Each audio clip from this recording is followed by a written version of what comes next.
Before we get into the chat with Simon, I wanted to talk about the Breakthrough Energy Conference that took place in Boulder, Colorado this past weekend. It was what some might call a conference for spiritual scientists.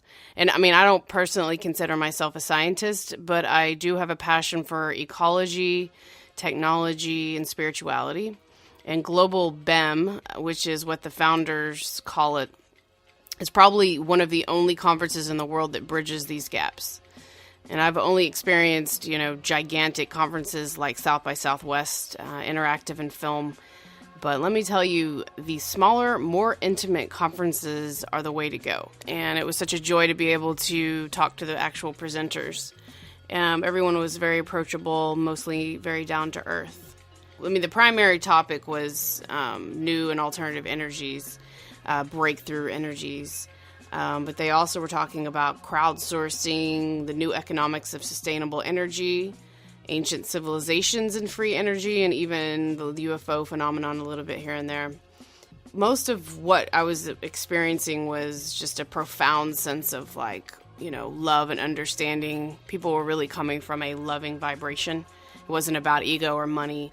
Unfortunately, there is still some of that happening, but as a whole, I thought it was a really positive, open environment to be able to discuss a lot of issues that are controversial and oftentimes repressed by mainstream media. And, at times I felt like my head was going to explode because it was just so much information, but I was able to make a lot of new friends, and I actually plan to keep in contact with them. Sam Martin of the Tesla Foundation, Ken Rolla from freshandalive.com, as well as Dr. David Martin, who is an economist and a leader in ethical innovation utilization. They all agreed to be on this podcast. So that was awesome to be able to talk to them and to connect with them. Highlights of the conference were the presentation by the creator of the film Thrive, Foster Gamble, and he gave an extremely compelling 2-hour presentation. He also said that his film has been seen by 18 million people. It's quite a movement, and so one of the ways to really get involved in some of these issues is to go to thrivemovement.com. Also, David Icke made a surprise appearance via Skype, and he gave an update about how his new TV network, The People's Voice, is operating. They have a pretty legitimate television studio. They raised around £300,000, which is $600,000 in a recent Indiegogo campaign. So I'm really looking forward to getting more alternative news. There were evening panels that were moderated by several of the presenters. One of them was Sasha Stone, and he was really funny. So you got that kind of jolt of comedy and, trying not to take things so serious because it is a serious topic. Can get pretty depressing when you hear about people not being able to get their technology out because of the powers that be. However, it was very uplifting, and Sean Stone was even there, which is Oliver Stone's son, and he's one of the few people who've actually come out to admit that 9/11 was an inside job. So props to him for showing up and supporting and giving his advice to an indie filmmaker who's working on a free energy film. So all in all, it was an amazing experience, and I highly recommend checking out next year's conference. So it'll also be in Boulder. And they also have their videos on YouTube. They do a really good job documenting the whole process. They had a live stream as well. So go to YouTube and check out Global BEM. Their page has a ton of videos on there. Incidentally, we also get into self-organization principles and resonance in this podcast, and it was also discussed in a lot of panels during the conference.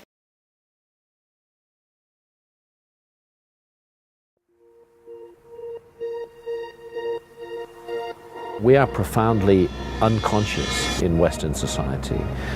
We are taught to focus on only a limited aspect of our consciousness, to define ourselves in entirely material terms, to think of ourselves only as agents of production and consumption, and not to consider the vast potential of being a human soul in a human body.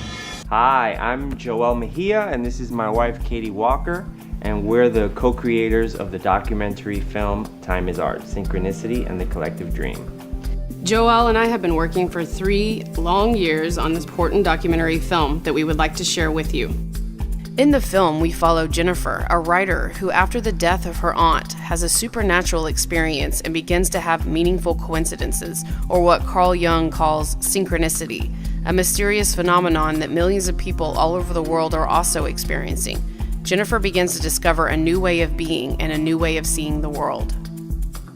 Time is Art is ultimately the story of an artist's search for inspiration in a money-driven society that shuns creativity, and of the human search for meaning in a seemingly meaningless world. I felt like started to feel like there was something there, and I was like, what if there's this huge superstructure of meaning that I've somehow wandered into? This idea that time is money, it's something that is buried deep within our subconscious minds. The fact that we have no greater purpose but to work, pay taxes, and die. We're making this film to shift the consciousness to the idea that time is art. It's about building and creating, exploring and growing. This is possible. Instead of exploiting the planet and each other, we can make a living and help each other in the process. And although this is not easy, now is the time to start. For contributing to our campaign, we are going to be offering some really cool perks. One of them will be attending our New York City premiere on 11/11, on auspicious dates for our release. And now watch this special exclusive clip from the film Time is Art, Synchronicity, and the Collective Dream.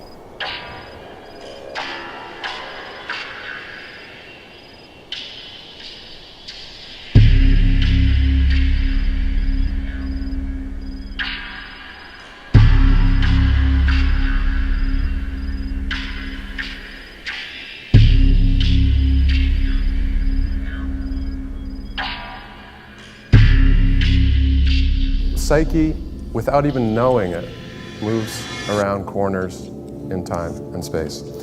And Jung recognized that in the moment of their greatest creative expression, the artist is an unconscious vehicle for something beyond themselves. And at these times, their pen carries the unspoken voice of the collective whole of their culture. And like a medium or an indigenous healer, what comes through them at this time can be a curative. Healing comes through hearing the unspoken thing that our culture needs to hear. Part of the mystery of our time is that we're so lost in this masculine trip that is disconnected from all the magic in the world and has sucked all, the magic that is really in the world and imagines it only in itself. And whenever it looks for the magic, it takes out its phone. Oh, the magic super bat computer is going to have all the answers.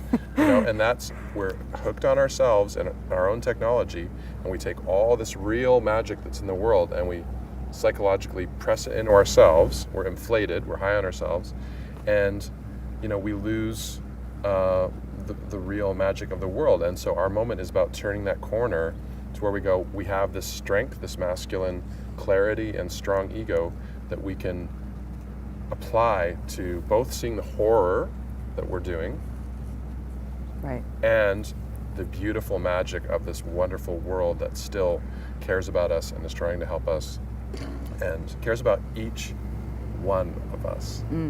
It's so hard for me to feel that sense of belongingness and that sense of already being perfect, and it's hard to feel a sense of agency in this world. Yes. But that's, I guess, a matter of now I'm shifting my awareness. Okay. If you sit around watching the news, it's easy to feel like there's nothing you can do, but then when you go out and find community, I'm starting to realize that there's people everywhere, like gathering for peace and for, like you said, interested in being, Yes. and being together.